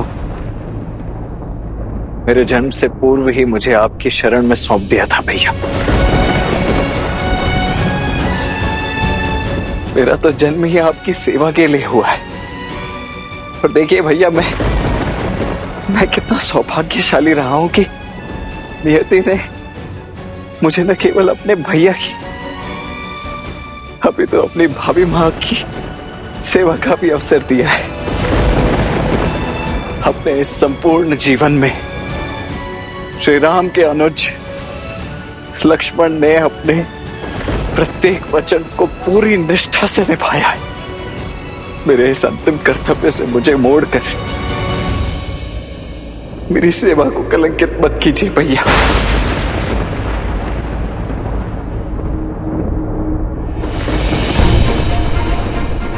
महाराज का आदेश वचन होता है भैया, और उसे निभाना, उसे संपूर्ण करना प्रजा का धर्म। अब आपकी आज्ञा का उल्लंघन तो कर ही चुका हूं मैं, परंतु उससे जुड़े आदेश को अवश्य पूरा करूंगा मैं। अपने जीवन के इस अंतिम कर्तव्य, अंतिम वचन को अवश्य निभाऊंगा मैं।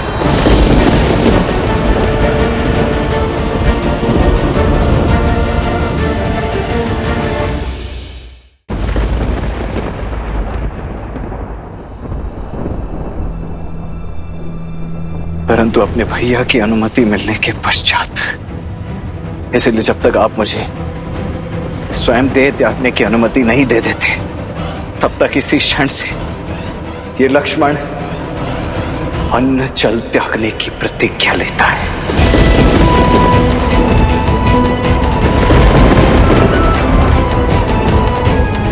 नहीं लक्ष्मण, लक्ष्मण, ये राज परिवार, धन वैभव, स्त्री पुत्र,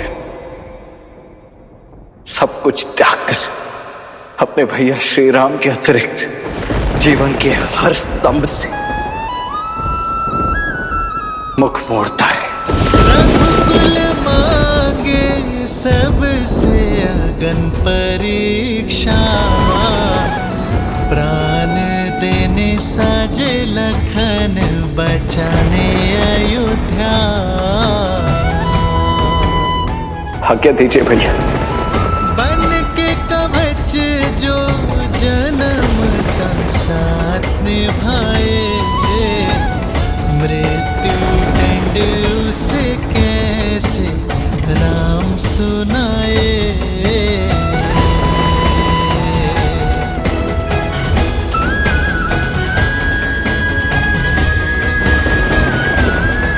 आदर्श और मर्यादा की है ये कथा महापावनम, काट मद श्री से मिला दे श्रीमद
देखो नीचे एक गांव है।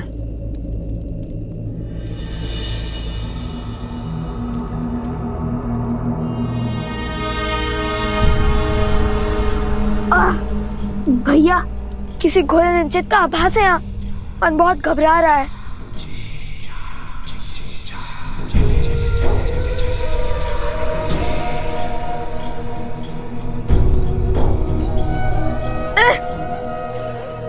ये क्या है?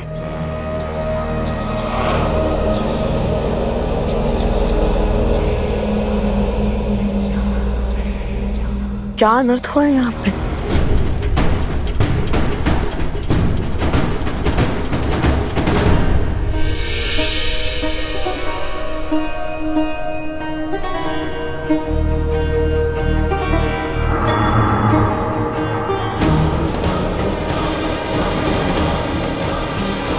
भैया लगता है किसी की दृष्टि है हम पर।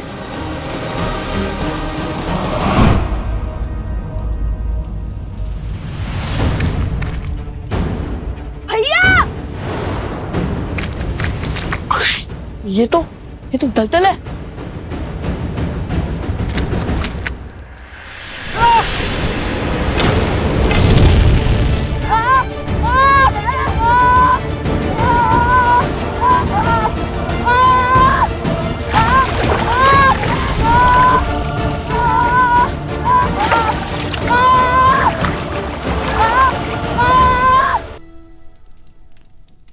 लक्ष्मण भैया, ये कैसी प्रतिज्ञा है? भला ऐसा भी क्या संकट आन पड़ा जो आपने अन्न, जल, घर, परिवार सब कुछ त्याग दिया? ऐसी कौन सी आज्ञा की आस है आपको प्रभु श्री राम से? भैया, आपको हुआ क्या है? आप मुझे कुछ बताएंगे?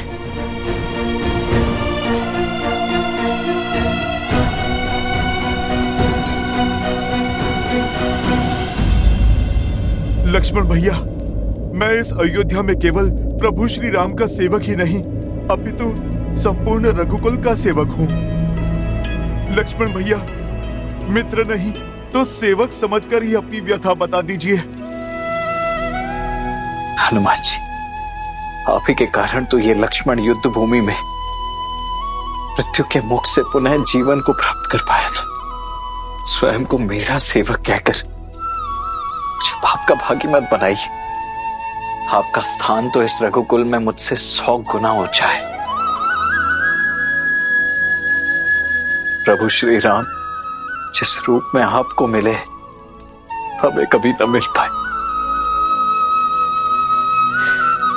कितने अभागे हैं आप। मैं अपनी व्यथा से आपको चिंतित नहीं करना चाहता, केवल इतना कहूंगा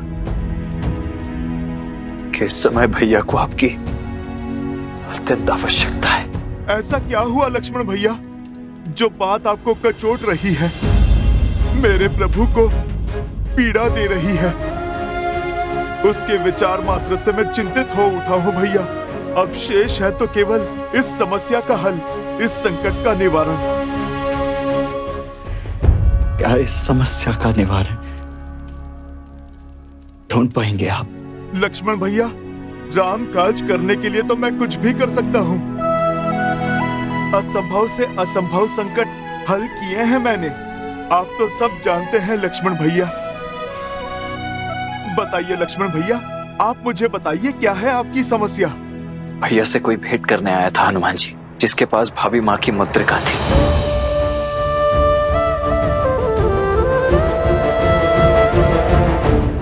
जब मैं उन्हें भैया के कक्ष में लेकर आया तो भैया ने मुझे आदेश दिया कि उनके वार्तालाप के मध्य कोई भी ना आ पाए। लक्ष्मण, हम दोनों एक महत्वपूर्ण चर्चा में हैं। जब तक ये समाप्त ना हो तब तक कोई इस कक्ष के भीतर नहीं आएगा। फिर क्या लक्ष्मण भैया, किसी ने प्रभु की आज्ञा का निरादर किया?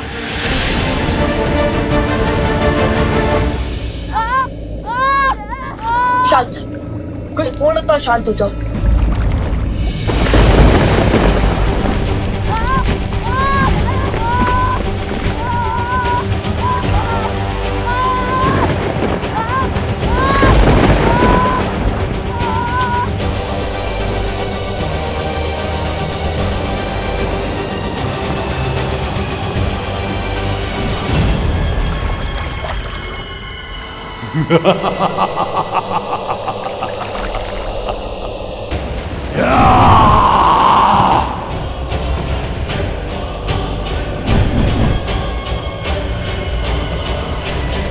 कितना सुंदर क्षण है। अयोध्या के कल लव कुश मेरे पाश में फंसी गए, वो भी इतनी सरलता से। अद्भुत। अच्छा तो तुम हमें पहचानते हो, तो फिर ये भी ज्ञात होगा कि हम तुम जैसे कई असुरों का काल बन चुके हैं। बीते कल की नहीं, इस क्षण की बात करो मूर्ख बालको। तुम्हें फंसाने में मुझे एक क्षण नहीं लगा। इतनी बड़ी बड़ी बातें करते हो। कदाचित तुम समझे नहीं कि तुम किस माया की चपेट में हो, इसलिए तुम्हारी आंखों में भय नहीं, विद्रोह है, युद्ध की ललक है।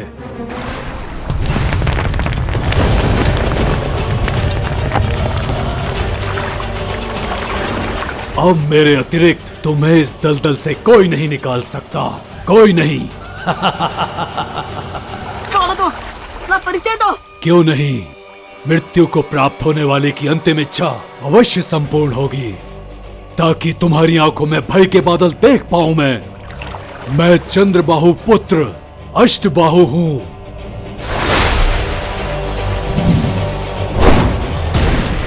सहस्त्रमुख रावण का पौत्र अष्टबाहु।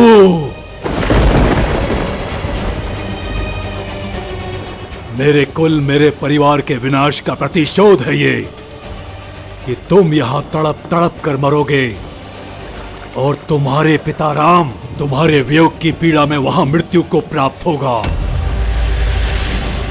रघुकुल के अंत के साथ ही मेरे पिता की मृत्यु का प्रतिशोध पूरा होगा। मेरे पूर्वजों का पिंडदान संपूर्ण होगा।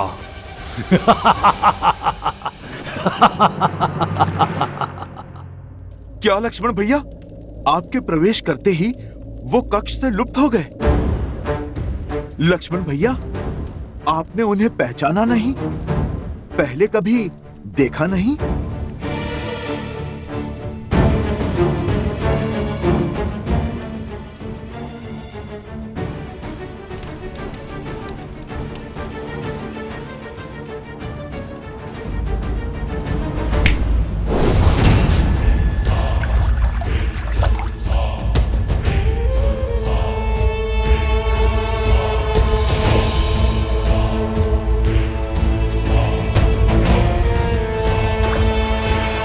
अब धीरे धीरे तुम दोनों मेरे बनाए इस दलदल में धंसते जाओगे और कुछ ही क्षण में मृत्यु को प्राप्त हो जाओगे।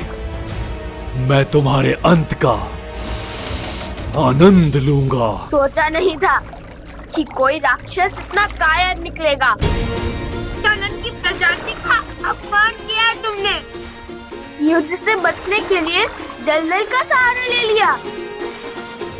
संतोष, इस कार्य के लिए तो हमारे धनुष के टंकार ही बहुत है। अच्छा, तो तुम्हें लगता है तुम मुझे अष्टबाहु को युद्ध में हरा पाओगे? अवश्य, इसमें तो कोई संशय ही नहीं है। आवश्यकता से अधिक आत्मविश्वास मृत्यु का कारक होता है मूर्खो। यदि इतना ही सामर्थ्य है तो इस दलदल से निकल कर बताओ। यदि निकल पाए तो युद्ध का अवसर अवश्य दूंगा तुम्हें।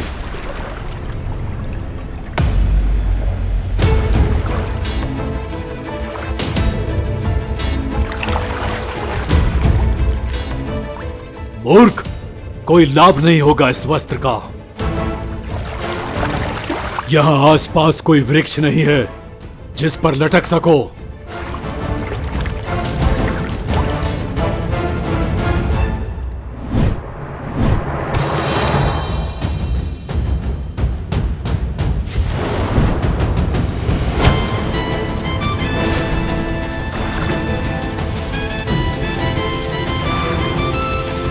आगे जो हुआ मैं ज्ञात कर लूंगा, किंतु लक्ष्मण भैया, आप मुझे अपनी प्रतिज्ञा का कारण बताइए। क्यों आपने ये भीषण वचन लिया और मैं अब कैसे इसका निवारण करूं? अयोध्यापति का आदेश था कि जो भी उस वार्तालाप के मध्य में आएगा वो मृत्यु को प्राप्त होगा।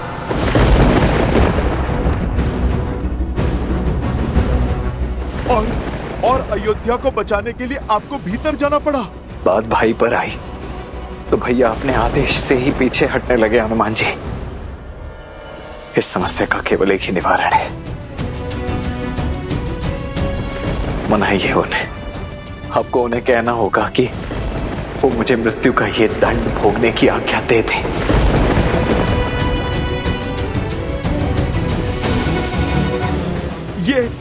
ये क्या कह रहे हैं आप लक्ष्मण भैया? आपके बिना अयोध्या और अयोध्यापति दोनों अपूर्ण हैं। मैं भला प्रभु को कैसे मनाऊं कि आपको मृत्यु दंड? नहीं भैया, ये सब असंभव है। मैं मानता हूं कि यह कठिन है, किंतु यही तो उचित भी है ना हनुमान जी।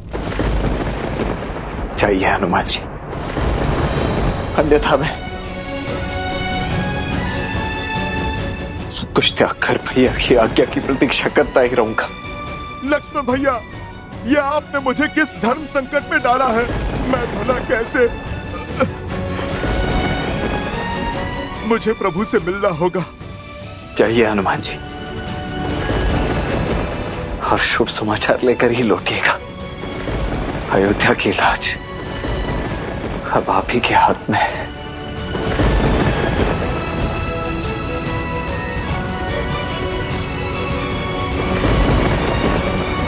देखा अष्टबाहु, सियाराम के पुत्र लवकुश हर असंभव को संभव कर देते हैं।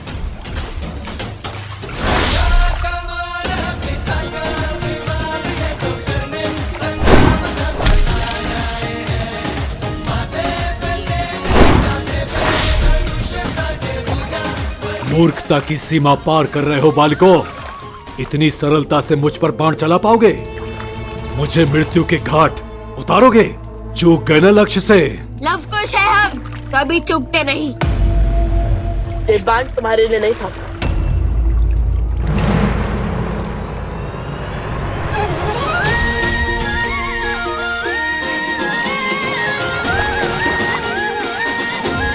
कृष्ण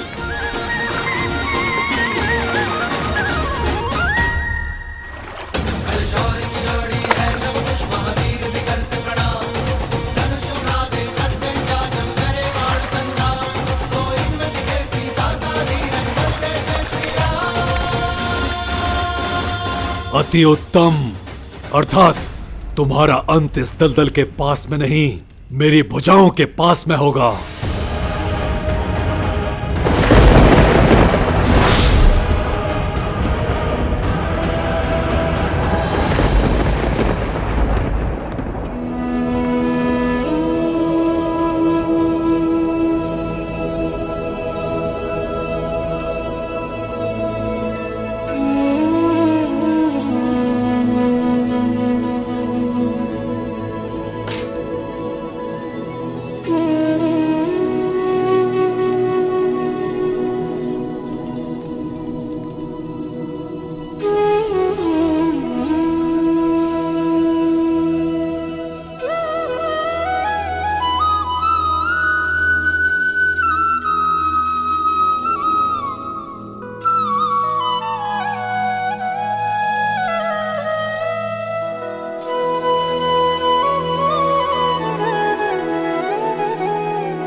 हनुमान, तुम यहाँ? तुम्हें तो लवकुश के साथ होना था। प्रभु, होना तो वही था, पर मैंने आपसे कहा था ना, यदि आपको मेरी आवश्यकता होगी तो मैं स्वयं पहुंच जाऊंगा। रुक क्यों गए हनुमान? आओ।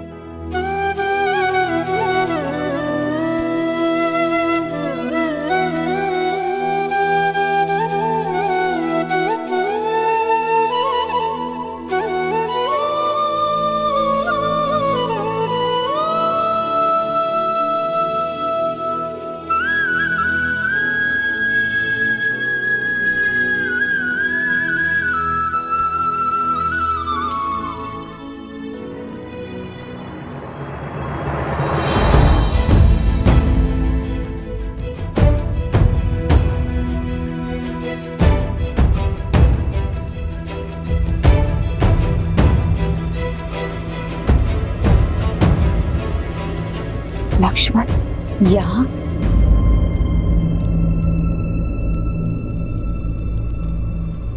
लक्ष्मण,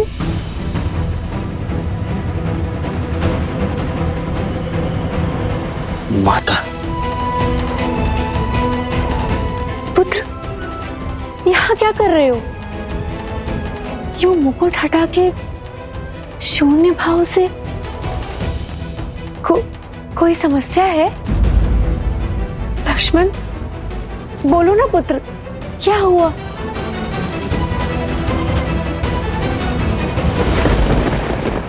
ऐसा क्या कारण था हनुमान कि लौट आए? प्रभु, आपका काज बीच में छोड़कर मैं आना तो नहीं चाहता था, किंतु मुझे कुश के स्वप्न ने विचलित कर दिया प्रभु।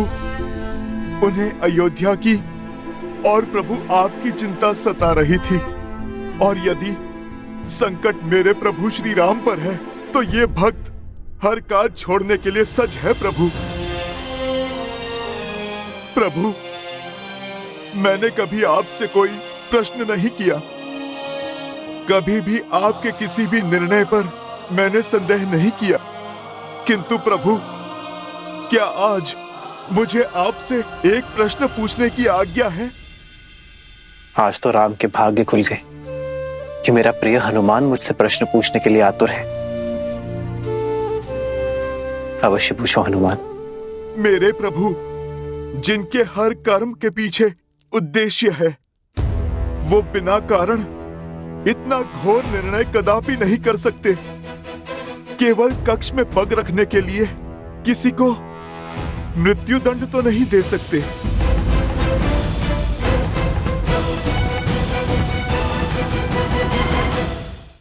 कौन था वो प्रभु जिससे भेंट की बाधा का दंड इतना घोर था कि लक्ष्मण भैया प्रभु आपसे स्वयं मृत्यु दंड की आज्ञा मांग रहे हैं?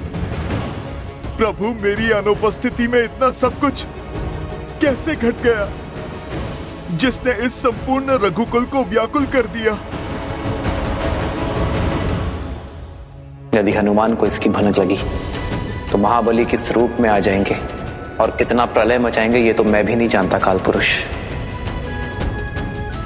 और इसी कारणवश मैंने हनुमान को लवकुश के साथ अयोध्या से बहुत दूर भेज दिया।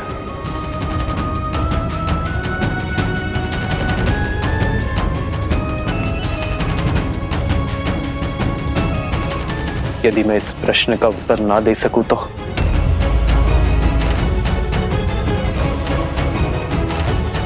यदि मैं इस सत्य से आवरण ना हटाऊं तो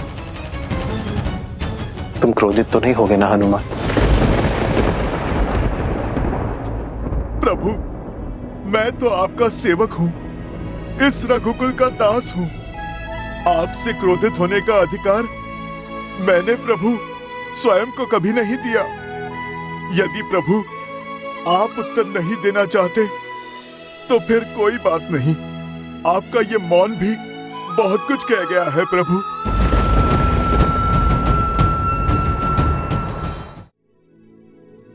बड़े मीठे शब्द चुनते हो हनुमान।